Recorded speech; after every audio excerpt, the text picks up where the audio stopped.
So I'm just down at the farm where my husband works, having a wander with the kids, and obviously this is a bit of a mishmash of different stuff, but it includes something that I wanted to do anyway for you, but in quite an unusual state. So nice to cover while it's like this. So this is Coltsfoot, and this leaf is quite typical. It's got these lovely, like almost heart-shaped, a bit crossed over at the top. Leaf goes backwards from where the stem joins. Has kind of paler indented veins. It's quite fleshy, quite kind of substantial. And these red bits along the edges, along the margins, are quite typical as well. Its most obvious ID feature, I think, is these lovely kind of fuzzy backs. It's almost like felt or velvet, not quite hairy, but really soft and beautiful, and makes it look silvery.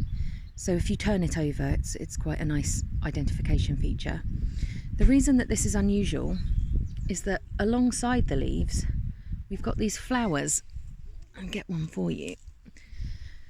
Now, ordinarily, this flowers before the leaves come out. So usually you would see the flowers first on their own, and then the leaves would come out after these have died off. And at the moment, we have both at the same time. So these look a little bit like a dandelion, and I can see why people get them confused sometimes. But if you look in the centre...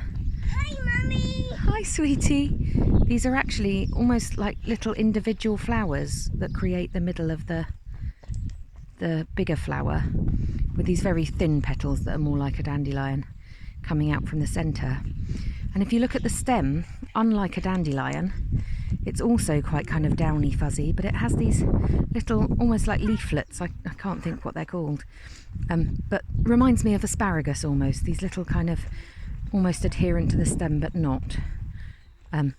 Little extra leaves going all the way up the stem, and it makes them quite distinctive to look at, even when you can't see the leaves with them.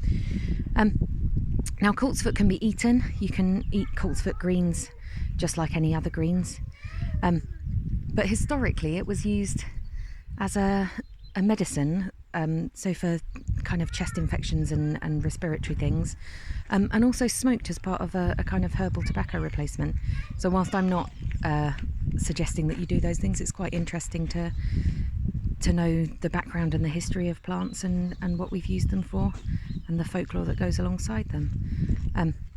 In this case, I'd say probably just best to use it as a green vegetable, but yeah, quite an interesting thing to look at, quite a nice easy one to identify, and quite unusual to see it with the flowers alongside the leaves. So I thought I'd cover it for you today. Do press like and subscribe. It really helps with growing the audience for the channel and spreading this information. I think it's a really lovely thing to be out doing at the moment as the weather improves and we can all get out a little bit more. Enjoy your forages.